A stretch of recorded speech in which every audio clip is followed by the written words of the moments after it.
Bonjour à tous.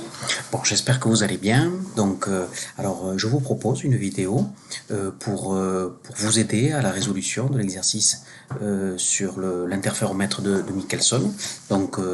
C'est l'exercice numéro 2 de la série numéro 4 de TD sur les interférences localisées. Et alors surtout, ce que je voulais dans cette vidéo, c'est revenir sur le principe de fonctionnement du Michelson et dans quelle mesure on peut le considérer comme équivalent à une lame d'air. Alors, j'ai préparé un petit diaporama donc que je vais mettre en grand et au fur et à mesure que les schémas arrivent, je vais les commenter et on y reviendra par la suite lorsqu'on se retrouvera en cours. Alors voilà, le diaporama, je le mets en grand. Et alors, dans le premier schéma, donc j'ai repris le schéma de l'exercice. Donc ce que je vais faire une lecture du début de l'énoncé avant d'attaquer les questions. Ça, les questions, on le laissera pour lorsqu'on se retrouvera en cours. Et donc je fais la lecture de l'énoncé. Ils nous disent un interféromètre de Michelson est constitué d'une source S placée au foyer d'un collimateur L, donc qui est représenté par une simple lentille convergente. Et donc du coup la lumière va sortir collimatée, donc les rayons vont être parallèles et ils vont avoir une direction de propagation unique qui est apparemment schématisée par l'axe horizontal que vous avez ici. Alors, deux miroirs plans, M1 ici et M2 ici. Plan est perpendiculaire au plan du dessin, mais ils sont orthogonaux entre eux avec les distances IO1 et IO2 égales initialement. Donc, ces deux distances à angle droit, c'est ce qu'on appelle les bras du Michelson. Après, d'une lame séparatrice sigma, ici, inclinée à 45 degrés par rapport à la direction du faisceau incident, et ils nous disent les inconvénients dus à l'épaisseur de la séparatrice sont compensés par une compensatrice C, de même épaisseur. On ne se préoccupera pas de l'épaisseur du système sigma plus C. Donc le rôle de la compensatrice, on l'a vu ce matin même, lorsqu'on était en cours ensemble. Je vous renvoie à tout ce qu'on a raconté et les schémas qui étaient indiqués dans les polycopiés du cours. Et donc ils nous disent un objectif d'observation est le prime, assimilé à une lentille convergente de distance focale f' est égale à 1 mètre ici dans le cas de l'exercice. Donc ce qui veut dire qu'on va mettre l'écran à la distance focale de cette lentille-là et on va venir observer, faire nos mesures ici, au niveau de ce plan.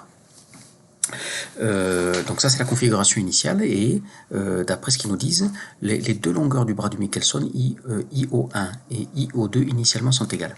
Et alors si vous lisez en bas de page de l'exercice, ils nous disent, alors on déplace le miroir M2 parallèlement à lui-même de la quantité D. Donc ça veut dire que lui on va le reculer de D puisqu'ils nous disent que IO2 c'est IO1 plus D. Donc ce qui veut dire que on va faire en sorte à ce que ce bras-là soit plus long que celui-là.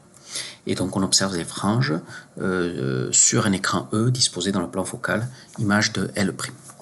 Bien, donc avant d'attaquer les questions, passons aux explications de comment ça va fonctionner ça. Donc c'est là où je vous ai mis des schémas supplémentaires.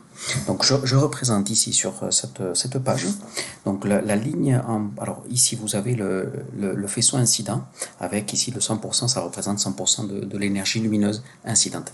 Ici cette ligne en pointillé, ça correspond à la trace de la lame séparatrice. Donc je vous rappelle, c'est une lame dont son rôle c'est de réfléchir 50% de la lumière incidente sur la lame et laisser passer 50%, l'autre 50% de la lumière qui arrive sur la lame. Donc ici en haut j'ai mis la trace du miroir M1 et ici cette ligne en pointillé verticale c'est la position initiale de M2 et donc je l'ai reculé d'une certaine distance D. Alors ici si vous comptez bien, alors initialement j'avais ici pour la distance de M1 à la lame c'est 1, 2, 3, 4, 5 carreaux.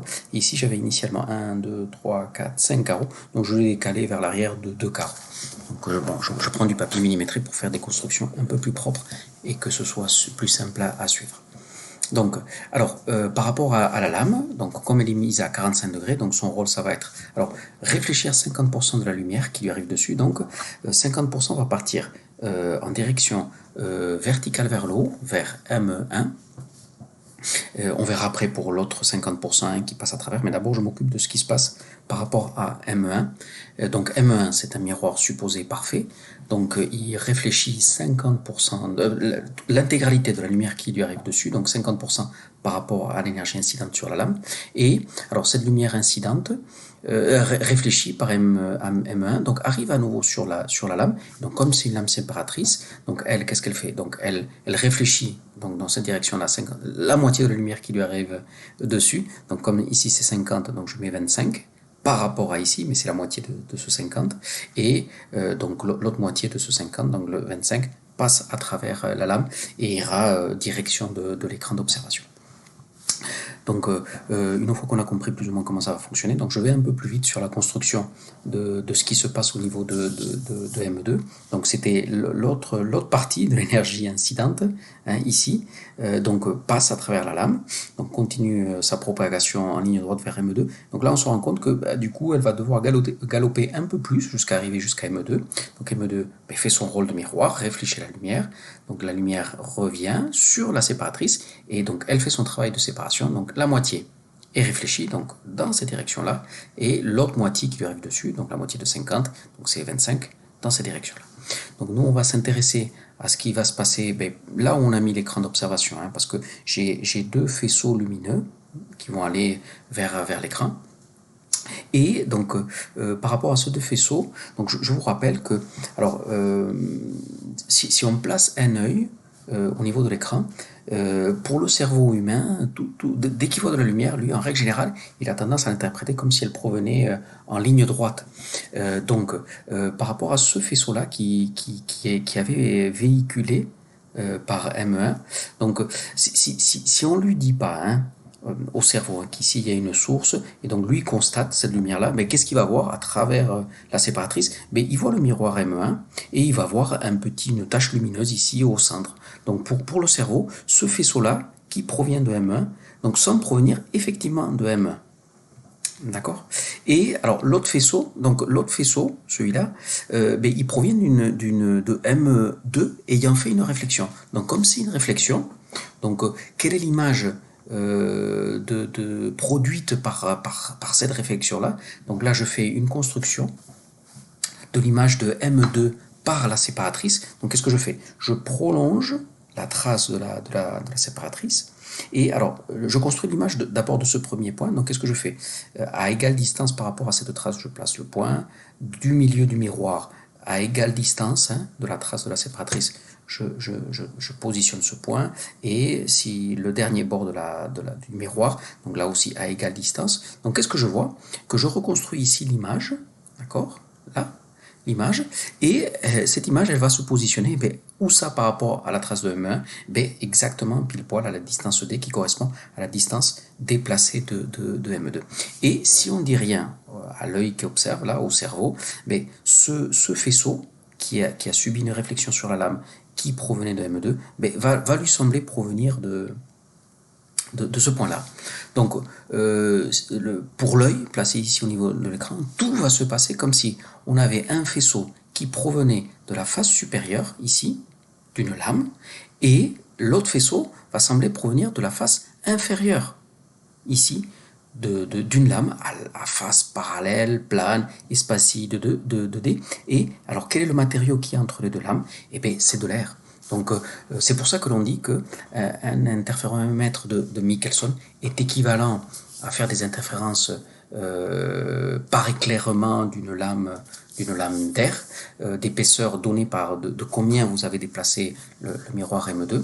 Donc, du coup, on se ramène tout à fait au schéma équivalent que l'on a vu en cours, hein, qui était la lame d'épaisseur E d'indice N' plongée dans un milieu d'indice N, et qu'on vient éclairer, et on observe tout ce qui se passe par réflexion. Donc c'est tout à fait équivalent, et on a ici le système d'observation, une lentille, et on vient observer au niveau de la focale image de la lentille. Donc du coup on va se servir de tout ce on a établi en cours par rapport à la lame à face plane et parallèle. Alors pour être tout à fait équivalent, il faudrait retourner hein, le schéma. Et donc là, oui, on est vraiment, en tout cas, plus équivalent à ce que je viens de dessiner ici sur les feuilles de papier millimétrées. Donc voilà, ce que je voulais vous montrer pour que la résolution de l'exercice soit un peu plus facile. Donc je coupe la vidéo et je vous dis à tout à l'heure pour la correction détaillée.